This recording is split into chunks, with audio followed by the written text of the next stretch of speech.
Hello guys, আসসালামু আলাইকুম। কেমন আছেন সবাই? আশা করছি ভালো আছেন। লাস্ট ব্লগে আপনারা অনেক বেশি সাপোর্ট করেছেন, এর জন্য আমি আজকে সেকেন্ড ব্লগ নিয়ে এসেছি। তো লাস্ট ব্লগে হচ্ছে আমি ওয়াইল্ড বিচ রিসোর্টে হচ্ছে চেক ইন পর্যন্ত ছিলাম। আমরা সকাল 11টায় হচ্ছে চেক আউট করে ফেলেছি, কারণ আমাদের চেক ইন সময় ছিল নিসর্গতে হচ্ছে 11টার দিকে। তো আমরা হচ্ছে ওয়াইল্ড বিচ রিসোর্ট থেকে 11টার দিকে চেক আউট করে ডাইরেক্ট হচ্ছে আমরা গাড়ি নিয়ে চলে যাচ্ছিলাম নিসর্গ হোটেলে। বিকজ নিসর্গ হোটেল হচ্ছে আমরা আগেই বুক করছিলাম বাসায় থাকতেই।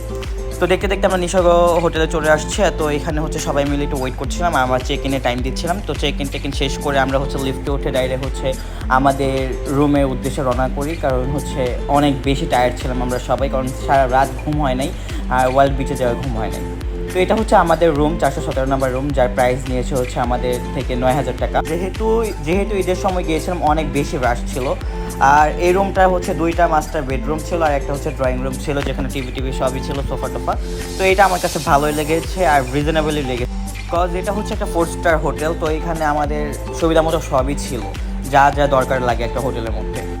রুমের মধ্যে দুইটা বাথরুম ছিল, একটা অ্যাডজাস্ট ছিল একটা রুমের সাথে, আর একটা হচ্ছে ড্রয়িং রুমের সাথে অ্যাডজাস্ট ছিল। আর এই রুমটাতে হচ্ছে তানজিন আর রায়হান ভাই ছিল, আর সাথেরটাতে আমি আর সঞ্জয় ভাই ছিলাম। আর সত্যি কথা বলতে আমাদের সকলের খুবই ভালো লেগেছে, আমরা হচ্ছে অ্যাপ্রিসিয়েট করি।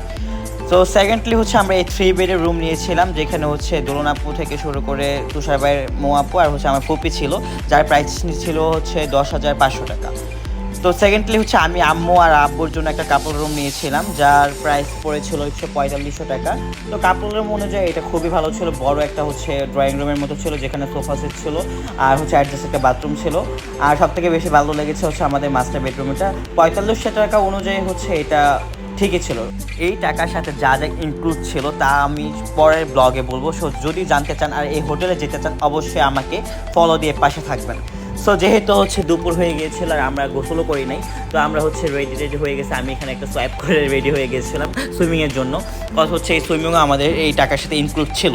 তো আমি গিয়েই দেখি যে আভারা সবাই নিয়ে নেমে গেছে। আভা হচ্ছে একটা সুইমিং স্যুট পরেছিল, তাকে খুবই সুন্দর লাগতেছিল, অনেক কিউট লাগতেছিল, মাশাআল্লাহ। সবাই ওর জন্য দোয়া করবেন। তো আমি হচ্ছে এখানে ওকে বলতেছিলাম তুমি একটু আসো দেখি তোমাকে। আর এটা ছিল হচ্ছে নিসর্গের রুফটপের ভিউ, খুবই সুন্দর ভিউ ছিল। এখানে তোরা সবাই নামছে, বাট আমি তখনও পানিতে নামিনি, এখানে আম্মু নেমে সাঁতার কাটতেছিল। How funny right? আর হচ্ছে যেহেতু অনেক বেশি গরম ছিল, এখানে তাদের একটা জুস বার ছিল, যেখানে আমার খুবই জুস খেতে ইচ্ছা করতেছিল, তাই আমি একটা ম্যাঙ্গো জুস নিয়েছি। জুসটা একটু মজা না, যার দাম ছিল হচ্ছে 100 টাকা। আর এখানে আমি আপনাদের একটু ভিউটা দেখাই, দেখেন কত জুস লাগতেছে ভিউটা। আমার কাছে সত্যি খুবই ভালো লাগছে নিসর্গ হোটেল। আর রিজনেবল প্রাইসের মধ্যে এই হোটেল আপনারা যেতে চাইলে অবশ্যই এটা আমি রেকমেন্ড করবো, কজ এটা খুবই ভালো আর ফ্যামিলির জন্য খুবই ভালো। তো আমাদের সুইমিং শেষ করার পর আমরা বাসায় চলে আসছি, কজ প্রচণ্ড খিদা পাইছিল ভাই। লাঞ্চ টাইম করার জন্য আমি রেডি হয়ে গেছি, এখানে লাঞ্চের ড্রেস আপ পরে নিয়েছি। এখানে সবাই হচ্ছে রেডি হয়ে এসে পড়ছে। আমরা ওয়েট করতেছিলাম কোন হোটেলে যাবো, এটা সিলেক্ট করতেছিলাম যে আমরা কোন হোটেলে যাব। তারপর দেখলাম যে নিসর্গর নিজস্ব একটা হোটেল আছে, যেখানে বাংলা খাবার থেকে শুরু করে সব ধরনের খাবারই আছে। তো আমরা ডিসাইড করলাম যে আমরা নিসর্গ হোটেলে যাই, যেহেতু ওই হোটেলে আছে আর এই রেস্টুরেন্টে গেলে দেখি কেমন খাবার পড়ে। যেহেতু আমি ব্লগ বানাচ্ছি, তাই আপনারা যদি এই হোটেলে যান, তাই সব কিছু আমি ভিডিও করার চেষ্টা করেছি। তো আমরা রেস্টুরেন্টে হচ্ছে বাংলা যে মেনুগুলো আছে, যেমন হচ্ছে ভর্তার যে প্লেটার বা হচ্ছে মুরগি টুরগি যা আছে, তা হচ্ছে অর্ডার করে ফেলে। আর আমাদের অর্ডার করার প্রায় আধা ঘন্টা থেকে 40 মিনিটের মধ্যেই সব খাবার চলে আসছিলো। এখানে আমরা ডাল, ভর্তা, একটা প্লেটার, পর হচ্ছে বেগুন ভাজি, গরুর মাংস আর হচ্ছে মুরগি নিয়েছিলাম। আর সবগুলা খাবার ভাই এত জোশ ছিল বলার বাইরে। একের ভিতর 10 যদি আমি দিতে চাই, তাহলে এই হোটেলটাকে দিব, কারণ এটার মধ্যে হচ্ছে রেস্টুরেন্ট থেকে শুরু করে সব কিছু আছে, বার্টার যা আপনারা চাবেন, যা মজা করতে চাবেন সব কিছু আছে। তো খাওয়া দাওয়া শেষ করে আমরা রুফটপে চলে যাই, সেখানে তাদের একটা জিম প্লেস আছে। তো জিমটা দেখতেছিলাম, আর এখানে রায়হান ভাই একটু সাইকেলিং করতেছিল, তার একটু ফেস্টিভ্যাল করার জন্য, তার বডি টডি। তো আমি এখানে একটু মিরর স্ন্যাপ নিই।